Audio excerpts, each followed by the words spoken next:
Hey guys, Dozr here, bringing you a follow-up video to my trip to the Calling Las Vegas in September 2021. It was a great time. It was an awesome event. I really enjoyed getting to go out and meet everybody, not only from in person, from online, getting to talk and play test with people, um, but also getting to meet people who had seen the channel and getting to put names to faces was really a great experience. So thank you all for being so friendly and so kind at the event. I had a great time and I'm just happy to have been a part of it. And I'm very happy with my placement. Spoiler alert, I went and got 28th place at the calling, making top 32. My day one, I went and lost my first round and then proceeded to go undefeated, going up to the last of 8 rounds and making day 2 with the 32nd seed, or 34th seed rather, and I proceeded to go 2-1-1 in day 2, ending at 28th place, piloting Tank Prism, my own signature deck, and I'm very happy with the performance, and I'll be happy to go into the tournament report at the end of the video, or I might make a second video, but regardless, this is the event recap, and I do want to say, stick around at the end. I have a special announcement I want to make, so keep around for that at the end. In the meantime, let's talk about how the event went. So Friday, got in, and we did the Tales of Aria premiere event. It was really fun. We cracked open a bunch of packs. I managed to open a couple Majestics, nothing crazy, no foils, no cold foils, nothing like that. But we had a really good time playing the limited format and getting to play in that tournament, winning some prize tickets and unlocking the ability to get into the Aria draft event, which I also found very fun. It was my first time ever doing a draft, and so getting to draft Briar while also making Lexi in the limited was a lot of fun, and got to try out a bunch of different cards and get some cards early, so that was a lot of fun. At the end of Friday, just kind of hung out and prepped mentally for Saturday for the main event. And so for the main event, my matchups were going to be as follows, but I'll do a quick little deck rundown of my list. It's pretty standard for my tank list. Footsteps, Vestige, Null Rune Gloves, Dreamweaver's Halo, Luminaris, and those are the equipments. So standard, I don't run Skullcap, and against Chain, perhaps I should have. As you'll notice, the guy who got first place ran Skullcap in that matchup, and even though, Spring Tunic, I'm not sure gave him that much value in that game. I haven't seen the VOD yet, but I can imagine it was marginal at best. The Skullcap definitely, with that extra 3 block, makes a big difference, combined with that guy running Sigil of Sols. So again, congrats to him for winning. He did a great job. And so we'll get in the rest of the deck tech here so we can talk about the matchups. So I ran all the heralds I normally run, 3 Erudition, 3 Yellow War Tune, 3 Blue War Tune, 3 Blue Ravages, 3 Blue Protection, 3 Blue Triumph, and 3 Blue Rebirth. So, 15 Blue Heralds in total, and then we had an additional 6 Yellow Heralds. I cut Herald of Judgment for the event, and the reason was because Herald of Judgment used to work where you could attack with a Spectral Shield into Chain, making him the defending hero for the rest of the combat chain. And then you'd be able to attack with Judgment onto Ursur as the same combat chain, and since Chain was still the defending hero, you would get to apply Judgment's effects to Chain while hitting Ursur. However, there was a rules update that made that no longer the case, and so it became, in my mind, not worth running over other cards because it didn't really accomplish much in the mirror when you actually got to resolve it, and I wanted to make room for some other cards. So these were the heralds that I ran, and that's why I removed Judgment from the list for the event.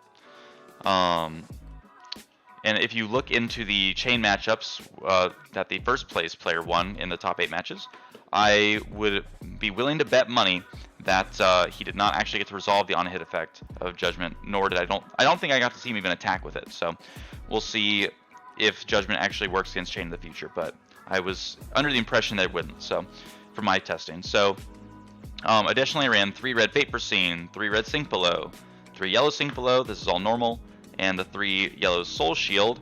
However, for the event, with the 2 judgments I took out, I put in 2 yellow unmovable.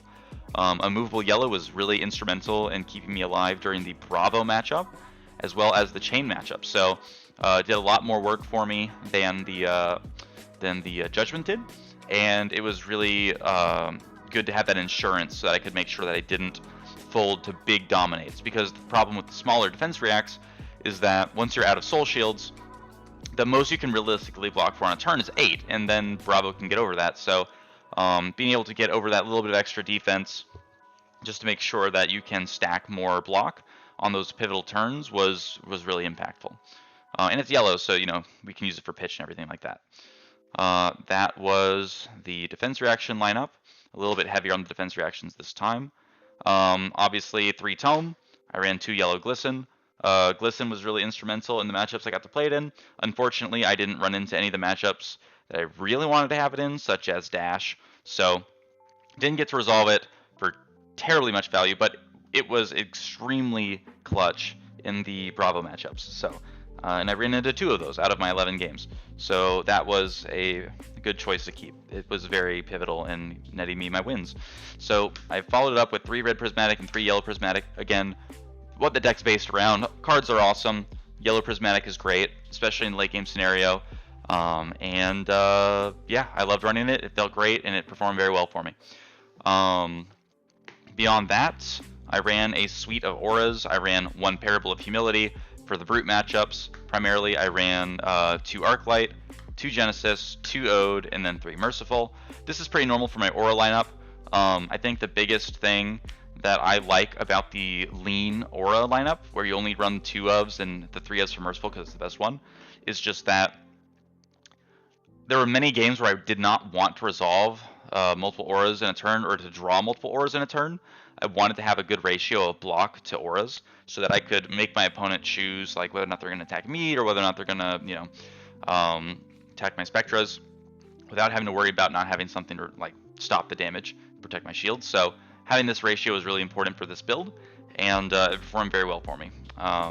In the matchups I got to play my auras, I did not struggle at all with this number. This number was great. Beyond that, we can talk about the last couple cards. So we have 3 Phantasmaclasm. I had been trying to cut this down to a smaller number, but by removing the judgments from my list, I was able to bump this back up, and this card's fantastic. I mean, it blocks 3. When you get to attack with it, you get to mess up your opponent's hand. It was a very, very important card for winning the matchups that I was favored in, because this is probably the biggest reason why you're favored in it. Not only do you get to threaten the 9 attack, but you also get against people that can't really stop it very well. But you can stop them from popping it with their like 1 card that's a 6 attack in hand, and you can also mess up their combo plays if they don't have any good targets. And additionally, we've got 3 red Raging Onslaught and 3 yellow Celestial Cataclysm. I was expecting to run into more prisms than I ran into. I only was put up against 1 prism the entire event of 11 games, and so the Raging Onslaughts were specifically anti-prism tech, and I didn't get to use them that often. When I did face against prism, I ended up winning that matchup in a landslide, so that definitely helped with that. But yeah, just with the way the matchups played out, I didn't get to get a ton of value out of the card. But what can you do? Sometimes that's just how the dice roll. So other than that, I ran 2 Remembrance, again trying to be prepared for dash, although it's also good against Prism for putting the 7s back in your deck. Didn't end up needing it at all in the entire event. I don't even think I cited it in any of my matchups, except for the Prism, which again was a blowout. I don't know if it made a big difference at all. So I played it early and I only put 2 7s back in the deck. I played 2 Lunging Press. This was the biggest thing that I made sure to put in for the event. In matchups like Warrior or Ninja or all these other cases where you actually are allowed to attack with your Heralds, Lunging Press is that awesome way to get over the top, get your draw off of Erudition, get your on-hit effects going, while also being able to be a blue pitch that blocks. And every single time I played into a matchup that I was allowed to attack with Heralds, such as Warrior, I was able to resolve Lunging Press onto Erudition and get my draw off, so it worked perfectly. Unfortunately, that was not the majority of the meta, and so, or of my matchups rather, so I didn't get to use it to its maximum effect, but it was a great inclusion, and it was definitely one of the overperforming cards that I ran, while Remembrance was underperforming. And then I ran 3 Whispers of the Oracle. This card, I'm a very big fan of this card, as you know. It performed very well for me. It helped me set up my lethal turns in a lot of cases in the late game, in the grind game. And as a 3 block that's a yellow, you really can't go wrong with it. So Whispers performed very, very well for me. And then I played the standard 2 Energy Potion to round off the list. So again, 2 Energy Potion gives you the flexibility to pop one early if you need to make up the resource for something, whether that's paying for an aura or a soul shield or a spectral shield or a footsteps, whatever the case. Having 2 of those is really important, so that you just don't feel pressured to hold on to it all game and take damage that you wouldn't have had to take, or lose a momentum swing that you could have turned back on your opponent, again, without giving up your actual late game combo. So that was the list, and so now we can get into the actual tournament breakdown. So let's see here. So round 1, I faced off against a Levia, actually, a Claws Levia. I actually ended up losing this game. That's right, I lost to Levia as Tank Prism. As someone who plays against Levia players all the time, I was surprised too. But the guy played it really well. He ran the Claws, he ran Blood Rush Bellows, Pulpings, Convulsions, he had Scab Skins, and basically the guy was able to hit every single discard that he needed to.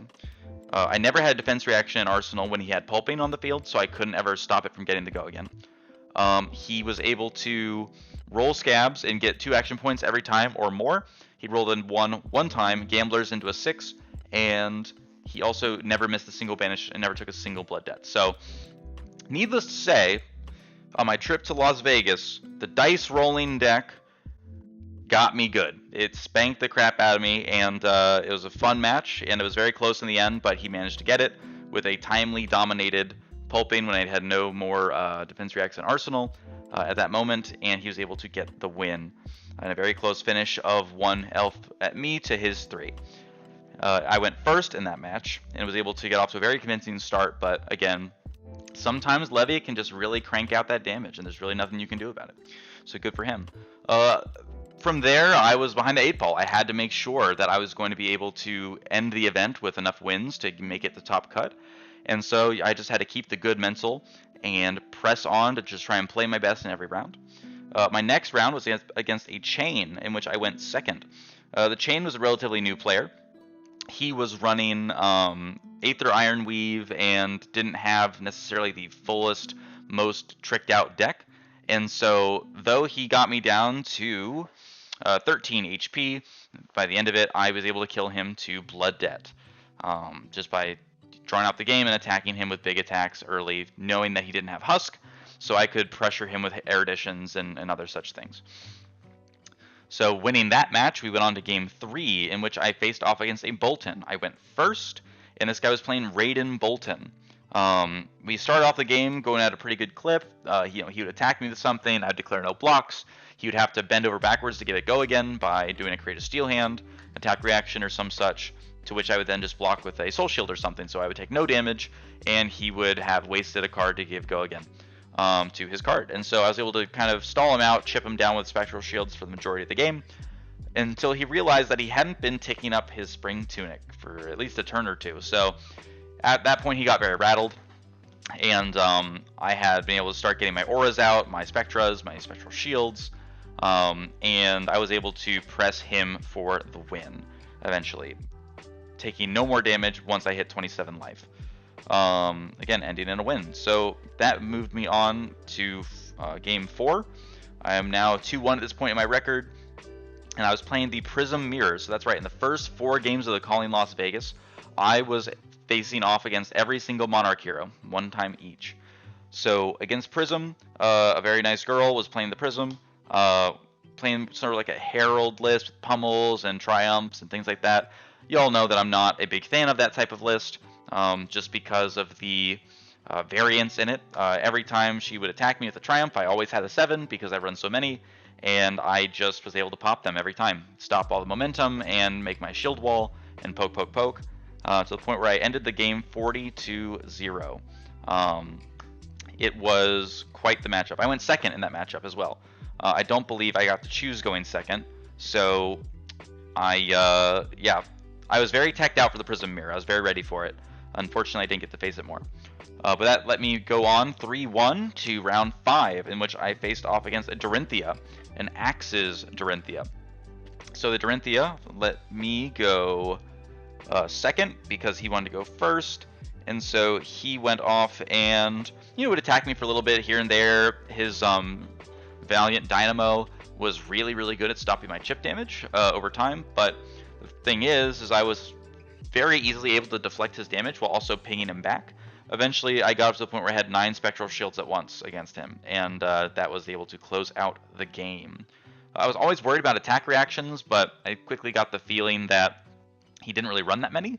It seemed to just be, the go-again cards like Spoils of War and Hit and Run and Second Swing and such, trying to just race people. But against me, that wasn't enough damage, so we were able to close that one out for a win. Game 6 came around next, and at this point I am 4-1, just on an absolute tear, feeling good. I'm up against a chain, my second chain of the event. I win the die roll, and I get to go first. So I start out pretty strong by throwing out some Spectral Shields, some chip damage, and I get to arsenal some important cards early on. And as the game went on, I get the husk out of him pretty early. After I threw 2 back-to-back Phantasmaclasms at him. On my second turn and my third turn, I got to throw Phantasmaclasms at him, at which point he took the 9 damage both times, which was insane. Because that just put him really low on life, and eventually once I got him to pop his husk, I was able to block him out, and he ran out of cards in his deck pretty quickly. He only ran about 61 cards, according to him, and I was able to close it out at the end with him not having any more resources left. So we were able to win that one and move on to our final round. This round was against a Bravo. Rob Siegel, I believe, from Tolarian Dropouts. Shout out to him. We had a great match, and let me recreate one of the board states for you real quick, because this match was intense. So I had an energy potion in play. Let's see what else was there. We had been playing for a long time at this point, by the way. We had been playing for maybe 45 minutes. I had been put down to 17 HP at a certain point, while also putting him down to, over the course of the game and chipping him away, I got him down to around 7 HP. I had been using my Glistens to attack him with a Spectral Shield token and a Ode to Wrath. I had both out at the same time with Glisten tokens. I was able to protect the Spectral Shield for a long time with 3 Glisten tokens each, because I was able to just block them out before I had the tokens on the Ode to Wrath. And every turn I was able to chip at him while full blocking, and once I got both of them out, he really had to start figure out which one he was going to clear. He cleared the Spectral Shield first, getting rid of it, and then I had one more attack with Ode to Wrath with a 3 attack that let me bring him down to 1 HP. Once he's at 1 HP, he killed my Ode, and that was the end of that gravy train. But putting him at 1 HP was crucial, because I knew that I had 2 yellow prismatic shields in my deck, as well as some Herald. I couldn't remember what color it was, but I knew after playing my Whispers of the Oracle, I was able to see what card was going to be on its way for me. So I Whispered of the Oracle on a turn. I saw, okay, this card is going to be a Prismatic Shield. I believe the other cards that were on top were a blue and yellow War Tune, or a blue Herald and a yellow War Tune. So these were the 3 cards I saw. I was able to say, okay, that's fine. I'm going to put them back on top in this order. Now, I had 2 cards in hand, and I thought that I was going to be able to have enough juice to get them out of my hand. However, I neglected to realize that the Soul Shield in my hand and the Tome of Divinity in my hand were not going to be able to get out of my hand. I had no cards in Soul, I don't think. and I had a yellow Sink Below in Arsenal. Now, at this point, you might be thinking to yourself, you know, I have my opponent at 1 HP. My deck only has about maybe 12 cards in it at that time. And I've already used like all my Mercifuls. I'm down to the wire. I'm running out of all of my resources. And I need to find a way to close out the game because if I cannot, then I'm not going to have any more ways to turn on my shields, even if I can keep them alive. Because my footsteps were broken at this point to preserve my Glisten token, as well as my Vestige. So I have no Vestige, I have no footsteps, no Dreamweavers, and no Halo. All my equipment's gone. I have a Soul Shield in hand, a Tome of Divinity in hand, and I have my... I'm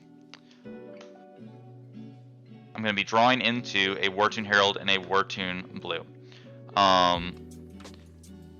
So once I had done this was the end of my turn. I drew up to this. I'm like, oh no, I'm screwed. I don't have the Prismatics in my hand, and I don't have an easy way to get to them. So then my opponent attacks me for 8 with a, I believe it was a Disable, or it was some other 8 attack. Whatever the case was, I was able to Sink Below from Arsenal, put the yellow Wartune, I believe it was, on the bottom of my deck, wherever that, you know, however many cards were there, and draw a card, drawing me into my yellow Prismatic.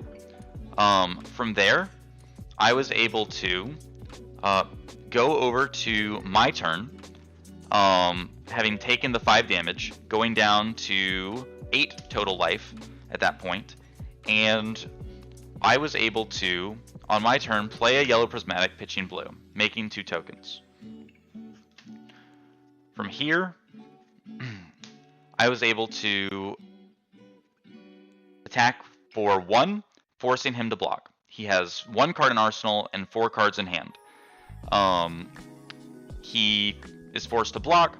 In a response, I crack my Energy Potion for 2 resources, play Tome, pitching Soul Shield, giving my attack go again while it's still attacking, and drawing only 2 cards because I did not put anything into my soul this turn. If the card I drew was not a blue, I was not going to be able to play out anything else that turn, and it was going to be pretty brutal. I had no more ways to force through soul interactions, nor did I have any more ways to force through Spectral Shields with like a Wartune because my footsteps were gone. But I drew a blue Wartune because I had pitched that earlier in the game, set it up that way, and I knew that I was in the clear. So I was able to attack him again. He had a block again. He has 2 cards in hand left, 1 in Arsenal. I play another Prismatic, pitching a blue, make 2 more tokens. Attack him for 1. He has to block. So now he's got 1 card in Arsenal, 1 card in hand. And I attack for the 4th time on that turn with the Prismatic Shield. And he can't block it. He's out of armor. And the last card he had in hand was a blue Unmovable. And I suppose the card in his Arsenal was either an attack action or a pummel, because he couldn't pay for anything else to stop the damage. And that closed out the game in a nail-biting finish. We had a crowd around us. It was extremely tense, and that was how I was able to win against the Bravo, putting my record at 6-1 for day 1 and putting me into the top 64 for the Calling Las Vegas. An amazing match, very back and forth, very close, and it just goes to show that the more you learn how to play a deck, the better you get at sequencing your pitch. You can make miracles happen when you have your sequencing line up in a way that works out for you. So that was day 1, and I was over the moon. I mean, I was basically freaking out because it was such a stressful and intense experience playing out that matchup. But it was a lot of fun, and had to get some good food and some good sleep so I could do well in the next day. Which brings us to day 2. So in day 2, and these are just HP notes, by the way, if you can't read it that well. But so for day 2, the first match of the day was up against a Dorinthia. I was going first, and started tracking every instance of damage instead of aggregated numbers. So instead of doing 4 for 4 Spectral Shields, I do 1, 1, 1, 1, 1, etc. So against the Dorinthia, going first, I got to set up some defense reactions, got to set up some auras, and start doing some poke damage. I'm normally favored into Dorinthia, and his Dawnblade wasn't really getting through. I think he only ever got 1 counter on his Dawnblade for a turn, and then he couldn't do anything with it the next turn. So he had cited in things like Scar for a Scar and Life for Life, I suppose, to try and get rid of my auras. But that ended up making him not able to get much value of his Dawn Blade on some of his turns. So at a certain point, my opponent ends up drawing one too many cards and calls it on himself that he has accidentally cheated. So we call a judge over. The judge says that the penalty is an intellect 2 penalty, which means that he will lose 1 intellect for 2 turns, which means that he will draw 1 fewer cards at the end of each of his turns. As well, I got to choose a card from his hand to banish face down to kind of rectify the game state. That let me look at his hand. I saw things like 2 energy potions and a Scar for a Scar and a route, so I chose to banish the route. There's probably something else in there that I can't remember. But I was able to get the victory on him after that. An intellect penalty of 2 is very steep, and especially an unfavored matchup for him. It was basically a death sentence. And he was a great sport about it, though. He was a great sport, not only pointing out his own mistake, but also accepting that it was his mistake, and that he kept a good sportsmanlike composure about it. And so that guy, I have to shout out, was really awesome. Which brought me to game 2, being 1-0 in day 2.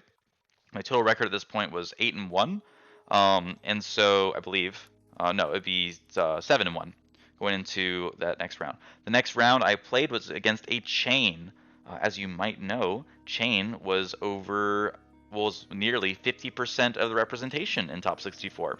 So that was great. I kid, of course, because obviously Chain was the deck to beat, and I thought my Chain matchup was decent. I was feeling pretty confident going off of game or day 1. My 2 wins against Chain, and in this first matchup against Chain in day 2, I was allowed to go first. I got off to a pretty decent start, but my opponent, for whatever reason, took a long time to take his turns. I don't know why he did some of the things he did. I'm not going to attribute malice to it, but very early on, it was apparent that he was going to take way too long on his turns, way more than is reasonable. And so I called the judge over and said, hey, what's the general guideline for slow play? And he said, oh, it's case-by-case basis. I'm like, okay, that doesn't help me at all. But basically, I had to let the guy take his time on his turns. And, of course, in the Chain matchup, when you're fatiguing, you just, block, and end your turn and pass. So this guy took a lot of time to get to 10 shackles, way more than is reasonable. And at a certain point in the matchup, he's stacking up his banished, and he plays 3 seeds in 1 turn. In response to the 3rd seeds, I play Arclight Sentinel, pitching 2 blues, and he has no time snaps or anything on the field. Now, he calls the judge over because he wants to talk about how seeds works when you attack an Arclight with an attack action. However, while we were talking, waiting for the judge, I told him what the ruling was, that the seeds will not apply the Arcane because they give the effect to the attack action card, and so the Arcane will not happen because the attack does not resolve. And he said, oh yeah, that's what I thought, but I wanted to check and make sure. So we wasted crucial, precious minutes getting the judges to come over, having them deliberate, talk to other judges, because there was some confusion among the judges due to the fact that they were not clearly comfortable as Flesh and Blood judges. They were clearly the Channel Fireball, Magic comfortable judges that were still unfamiliar with some of the more niche rulings of Fab. And so after a unnecessarily long wait and discussion, we finally were able to proceed with the game state that we knew was correct from the beginning.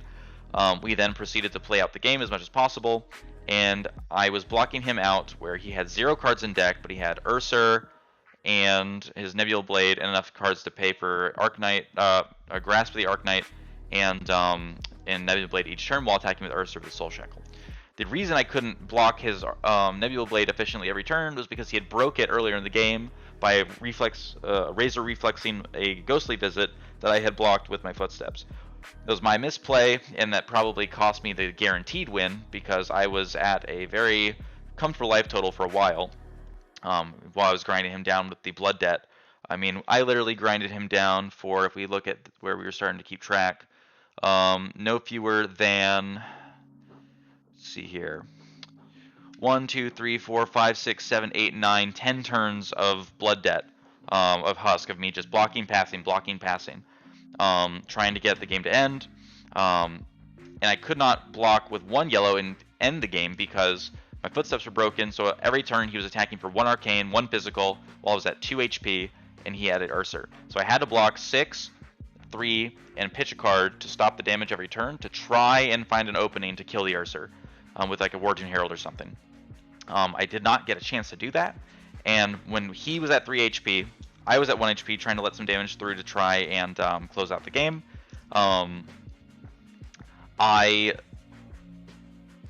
The judge was sitting right next to us. We were 5 minutes over time. We had a slight extension because of the judge call.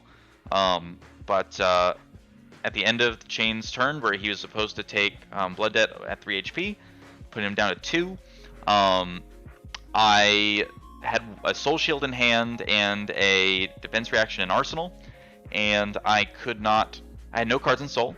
I could not perform any actions or play any cards, so I had to pass, ending us in a draw. You are not allowed to concede in these events, nor are you allowed to ask for a concession from your opponent. So we both ended up drawing, which in this case was a negative for both of us because it counted as a double loss. So it was strictly worse for us to tie, but if I had a little bit more time, I would have been able to fatigue him out and get the win. So just keep that in mind, that when you're playing a reactive deck against a proactive deck, you have to be on top of your opponent to make sure they are not wasting time, whether intentionally or unintentionally. And remember that slow play is a lot harder to catch than stalling. So make sure that you are able to get the judge's attention, make sure that they are on the lookout for stalling, and that you are moving the game along at a good pace. This is the only game that I played that went to time, by the way. And is not even close. Most of my matches took about 30 minutes. Then we go on to game 3. So off of that, I know that I'm pretty much behind the 8 ball here. If I went undefeated from this point, I don't even think I could physically make top 8 based on my tiebreakers. Having a tie and a round 1 loss is basically game over at that point. But I tried to keep the best mental I could and played on. So in game 3, I played against another chain. In this chain, I got to go first again, winning the die roll, most likely. And I was able to start out by playing multiple prismatic shields and attacking with multiple tokens for a couple turns. I was on the front foot for the entire thing until he started getting enough shackles to start overwhelming me. I believe he was running Flock Chain, whereas the other guy was playing a very low to the ground aggro chain with E-strikes and razor reflexes and stuff like that. This guy was running the Flock Chain build, and I was able to get him down to let's see here, 1 HP, but I could not finish him off because he was dying to Blood Debt from his Husk.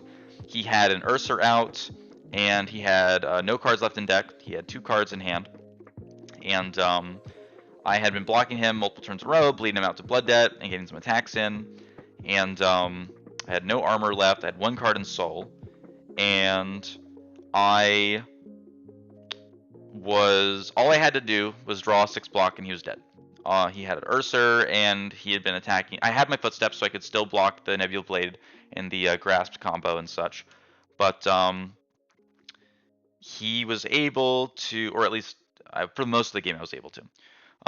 Enough of it anyway. And he didn't have enough resources to do both, I don't believe.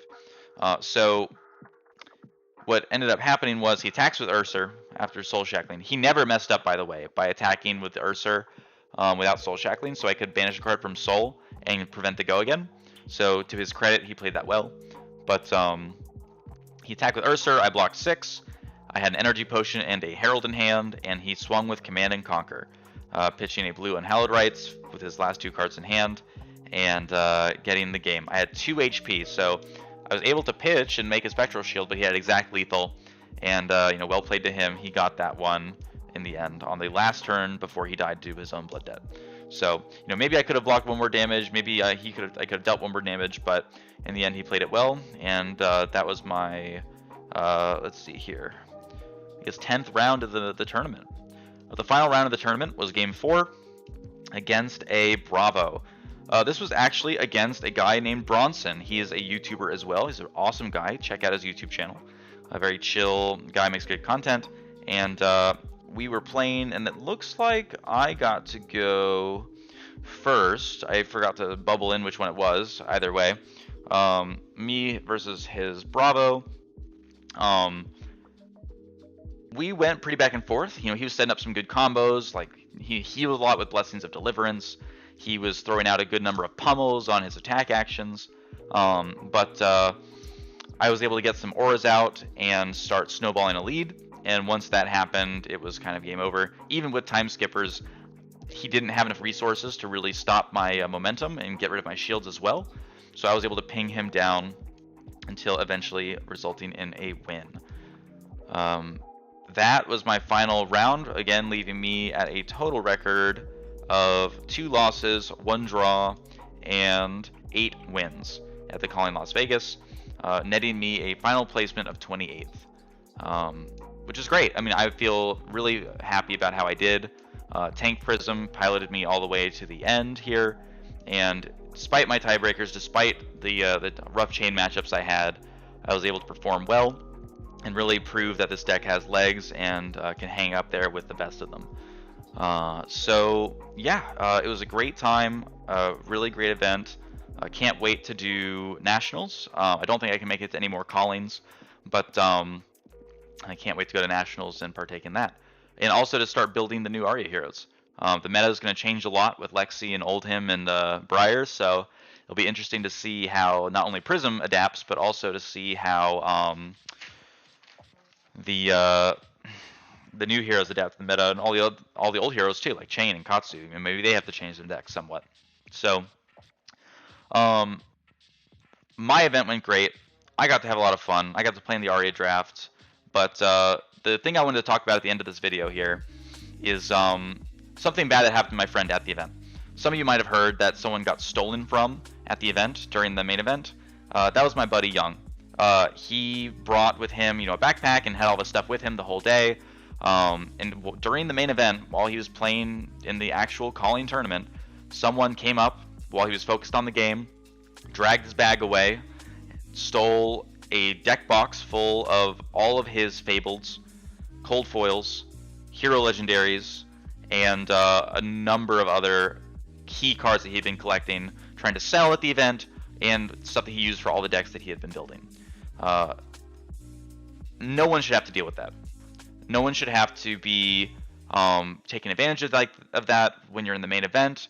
And to Channel Fireball's credit, they did start enforcing a spectator distance that you have to be away from the main event. But in a crowd of nearly 1,000 people, there's really only so much you can do about tracking where people are going and who did what. And so, my buddy who just bought his final Fable, the Heart of Fyendal, from one of the vendors, lost everything. Basically, all he had left was the Prism deck that he was playing, the Tank Prism deck he was representing, on the table in front of him that he'd been playing, and that was about it. So I'm gonna start a GoFundMe for this guy. If your heart feels for him and you want to help, just contribute whatever you can to try and help build back his collection a little bit. I would really appreciate it. He doesn't want any help. Let me just put that out there. He specifically does not want any handouts. He doesn't want any help, but I couldn't sit by and just not say anything, because the Fab community is great. I mean, you guys at the event were all super friendly, super helpful, and super kind. The vendors gave him a full box of WTR because that was the guy that he bought the Fabled from. So just as a gesture of condolence and a gesture of good faith, people were trying to lend what help they could to help our buddy out.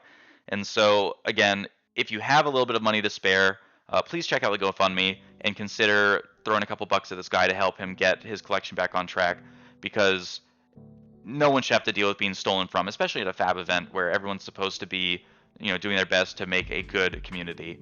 And you can't help everything, but just consider it, and help a fellow Flesh and Blood player out. Because if we were in that situation, we'd all want to band together and help. If you do, thank you very much, right? And if you don't, we understand. And he, again, is not asking for this at all, so don't feel pressured if you don't want to do that. So otherwise, the Calling was a great success as an event. There's a lot of delays between the different side events, A lot of people weren't able to make it to side events because the main event was dragging, or just the tournament was having a lot of timing issues. But that's going to happen when you have an event that's this large. And they did the best they could, and they got everything resolved in the end pretty well as they adapted and figured out what to do. The rest of the calling should be a lot of fun. The side events were a lot of fun. Aria Draft is a ton of fun. It's just really fun to try and put together a deck while balancing your elemental cards, with your fusion cards, with your class cards, and trying to get a good pool. There are only 3 heroes because there are going to be a lot of competition for the different hero cards. But because there's 2 different fusions for each hero, you can definitely lean towards one or the other and adapt during the draft. So that was a ton of fun. So definitely look forward to other callings. I don't think I'll be able to make it to Cincinnati or Dallas, but if I can, I will let you guys know. And otherwise, you can see me at the Orlando calling, where I will be partaking in the Road to the National tournament. So be on the lookout for that and say hi. I'm wearing a Prism t-shirt normally on the non-tournament days, so if you want to come say hi, always feel free to. I'm always happy to talk. Thanks for watching this far. Very happy with how the event goes. I'm still kind of absorbing it all. It was a long event, but it was very good, full of fun. I want to give a shout out to Steelweb from Discord, Young from Discord, Monkey Bones, Tandy, and I think that was the main group. Anybody else whose name I'm forgetting, I'm sorry, but it was great seeing everybody. Also shout out to all my local guys, the North Carolina guys, Logan, Tyler, and everybody else. You guys were great to hang out with as well. It was great to see you guys, perform in the event and have some fun. So, thanks again, everybody that I got to see, everybody that I got to meet in person for the first time, everybody that I've seen again in person, and I'll be sure to see you guys in the next video as I resume making as much content as I can. So we gotta do some deck building, don't we? For Tales of Aria, for both Prism and the new meta and the new characters. So be on the lookout for that. Otherwise, take care and have a good day. Peace.